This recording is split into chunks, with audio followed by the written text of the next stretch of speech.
غصہ کرنے والا انسان بہت جلد اپنے آپ کو بیوقوف بنا دیتا ہے۔ صرف وکیل ہی ایسے لوگ ہیں جو اپنے الفاظ اور غصہ کرائے پر دیتے ہیں۔ غصہ کرنے کا مطلب ہے کہ ہم دوسروں کی غلطیوں کا انتقام اپنے آپ سے لیتے ہیں، اور یہ کس قدر مضحکہ خیز بات ہے۔ طاقتور شخص وہ ہے جو اپنے غصے کو تسکین میں تبدیل کر دینے پر قادر ہو۔ غصہ ہمیشہ حماقت سے شروع ہوتا ہے اور ندامت پر ختم۔ جس کا غصہ زیادہ ہے اس کے دوست کم ہیں۔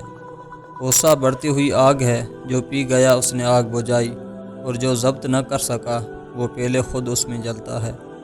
3 باتیں آدمی کو ہلاک کرتی ہیں: حسد، حرص اور تکبر۔ صبر اس لا علمی کا نام ہے جسے خوبی کا نام دے دیا گیا ہے۔ جو لوگ کسی راہ گزر پر کسی کا انتظار کرتے ہیں، ہم بیکار انہیں بھی نہیں کہہ سکتے۔ ہر گدھا دیوار پھاندنے سے پہلے خود کو ہرن تصور کرتا ہے۔ خاموشی اسٹور میں جمع شدہ عقل مندی کا نام ہے۔ اگر کوئی ماہر نفسیات یہ کہتا ہے کہ دکھ کوئی چیز نہیں ہے، تو وہ لوگ جو ہمیں دکھ دیتے ہیں وہ کیا ہے؟ پہلے آپ بچوں کو بولنا سکھاتے ہیں، پھر انہیں خاموش رہنے کی تلقین کرتے ہیں۔ اگر کسی کی دوستی کو آزمانا ہو تو اس کو غصے میں لا کر آزماؤ، غصے میں اس کی کئی ہر بات حقیقت ہوگی۔ کسی کے غصے میں کہے ہوئے الفاظ کو کبھی مت بھولو۔ انسان کی عقل کا اندازہ غصے کی حالت میں لگتا ہے۔ غصے کی مقدار بات چیت میں اتنی ہونی چاہیے جیسے کھانے میں نمک۔ غصہ کبھی کبھی قابل سے قابل انسان کو بھی بیوقوف بنا دیتا ہے۔ جب تک تیرا اترانا اور غصہ کرنا باقی ہے، اپنے آپ کو اہل علم میں شمار نہ کر۔ خاموشی غصے کا بہترین علاج ہے۔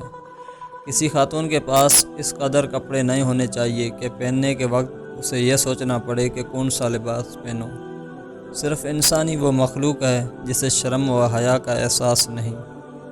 اس چیز کی ضمانت نہیں دی جا سکتی کہ امیر والدین غریب والدین کو جنم نہیں دیں گے۔ حکمی سے نکمی بات کی حمایت کے لیے بھی کوئی نہ کوئی حمایتی نکل ہی آتا ہے۔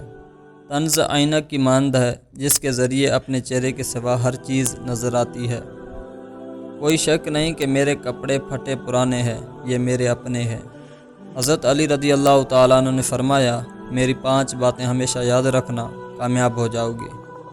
پہلی بات، اللہ تعالیٰ کے علاوہ کسی سے کوئی امید نہ رکھنا، کیونکہ اللہ پاک کے علاوہ کوئی ذات نہیں جو کہ تمہاری امیدوں کو پورا کر سکے۔ دوسری بات، اپنے گناہوں کے علاوہ کسی چیز سے نہ ڈرنا کہ کل کو جب اپنے اللہ کے سامنے جاؤ گے تو اللہ کو کیا منہ دکھاؤ گے۔ تیسری بات یہ ہے کہ اگر تم سے کوئی ایسی بات پوچھی جائے جس کا تمہیں علم نہ ہو تو یہ کہتے ہوئے نہ شرمانا کہ میں نہیں جانتا۔ چوتھی بات یہ ہے کہ جس بات کا تمہیں علم نہ ہو اس کے بارے میں علم حاصل کرنے کی کوشش کرو۔ آخری بات یہ فرمائی کہ صبر کرو۔ ہر حال میں صبر کرنا انسان کے لیے بہتر اور ایمان کا حصہ ہے، بلکہ یہاں تک فرمایا کہ صبر کا مقام ایسا ہے جیسا کہ بدن میں سر کا مقام ہے۔ کسی کتے کے آگے ہڈی ڈالنا فیاضی نہیں، یہ فیاضی اس صورت میں ہوتی ہے جب اس ہڈی کی ہمیں بھی اتنی ہی ضرورت ہوتی جتنی کتے کو ہے۔ جس کو غصہ دیر سے آتا ہے بہت ہی عقل مند ہے، اور جو بہت جلد غصہ کرتا ہے وہ اپنی بیوقوفی ظاہر کرتا ہے۔ خاموشی دانش مندی کی علامت تو ہے، لیکن کبھی کبھی اس سے حماقت کا ثبوت بھی ملتا ہے۔ اپنے آپ کو اس وقت تک انسان نہ سمجھو جب تک تمہاری رائے غصے کے زیر اثر ہو۔